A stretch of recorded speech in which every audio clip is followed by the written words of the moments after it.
श्री राम जय जय राम। श्री राम जय जय राम।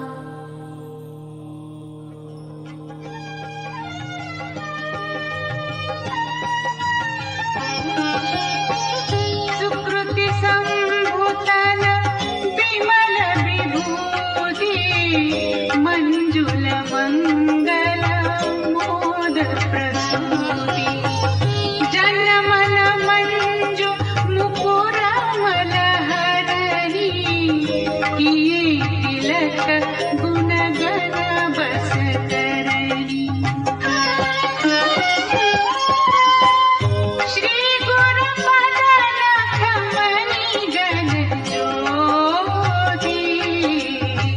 सुमिरत दिव्य दृष्टि होती दलन मोहन सोस प्रकाशो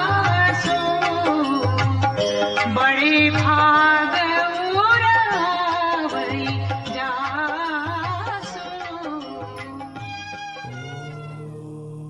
सनातन धर्म ज्ञान गंगा चैनल में आप सभी का स्वागत है। मेरे प्यारे कृष्ण भक्तों, मेरे प्यारे राम भक्तों, आप सभी को जय श्री राम जी की जय श्री कृष्णा। मेरे प्यारे कृष्ण भक्तों, आज शनिवार के दिन हम लोग श्री रामचरितमानस से दो दोहे या दो चौपाइयाँ सरल रूप में सुनने और समझने का प्रयास करते हैं। आज हम बालकांड से प्रथम सोपान में चौपाई नंबर 2 और 3 को भगवान श्री राम जी की कृपा से सरल रूप में सुनने और समझने का प्रयास करेंगे। जय श्री राम जी की। मेरे प्यारे राम भक्तों, श्री रामचरितमानस भगवान श्री राम जी के जीवन की लीला का सुंदर वर्णन है, जिसे गोस्वामी तुलसीदास जी ने बहुत ही सुंदर काव्य में वर्णित किया है, जिसको सुनकर समझकर पढ़कर मनुष्य के मन में प्रभु के प्रति अनन्य प्रेम उत्पन्न हो जाता है और वो अपना जीवन कल्याण कर लेता है। उसी रामचरितमानस को लिखने का आरंभ करते हुए इन दोनों चौपाइयों में गोस्वामी तुलसीदास जी गुरु जी के चरण रज की महिमा का वर्णन कर रहे हैं और कह रहे हैं कि गुरु जी की चरण रज को भगवान शंकर जी भी अपने शरीर में सुशोभित करते हैं। ये चरण रज भक्तों को जब तिलक होती है या भक्त इसका स्मरण करता है तो उसके मन के मैल का दर्पण दूर हो जाता है और ये जो तिलक, इसके चरण रज के तिलक से मनुष्य के गुणों को समूह को वश में रखती है और गुरु जी के नख के चरण कमल की ज्योति मणियों के प्रकाश है, जिसका स्मरण करते ही हृदय में दिव्य दृष्टि हो जाती है, उत्पन्न हो जाती है। वह प्रकाश अज्ञान रूपी अंधकार का नाश करने वाला है और यह प्रकाश जिसके हृदय में आ जाता है वह बड़े भाग्य वाला है। उसके हृदय में प्रभु श्री राम जी के लिए अनंत प्रेम उत्पन्न हो जाता है। मेरे प्यारे राम भक्तों, हमें गुरु जी के चरण रज का भी मतलब समझना होगा। आज हम गुरु का अर्थ गुरु के शरीर से समझते हैं, मगर जब किसी ज्ञानी ने कहा है गुरु साक्षात पर ब्रह्म, अर्थात इसका अर्थ यह होता है कि इस सृष्टि में जितने भी प्राणी हैं, जितने भी कारक देवता हैं, अर्थात सब कुछ है, सबके हृदय में जो चेतन ऊर्जा है वो स्वयं ब्रह्म अर्थात स्वयं परमात्मा है। तो हमें गुरु को शरीर रूप में नहीं, ब्रह्म रूप अर्थात परमात्मा रूप में भजना है और गुरु की वाणी को सुनकर समझकर अपने हृदय में धारण करके गुरु के वचनों को मनन करना है। आज गुरु का अर्थ यह हो गया है कि इस गुरु से मेरे को ये शारीरिक सुख मिल गया, वहाँ जाने से मेरा ये दुख दूर हो गया।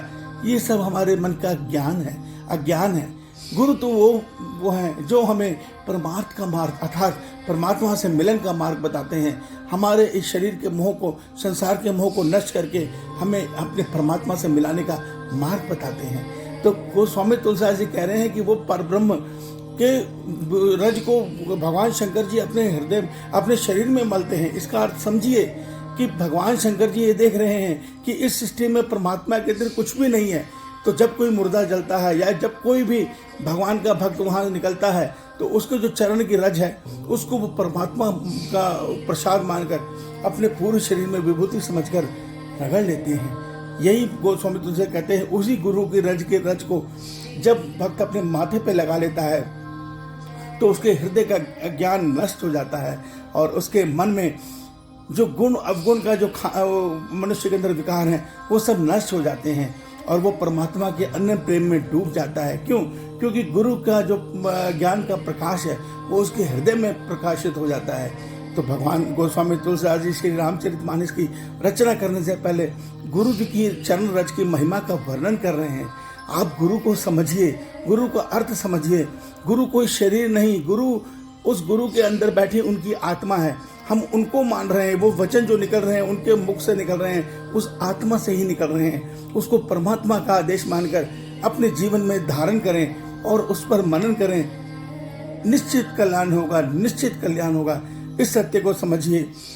ईश्वर आप सबका कल्याण करे। मेरे राम जी आप सबके हृदय में प्रेम भरी भक्ति दें। आप सबको जय श्री कृष्णा, जय श्री राम जी की।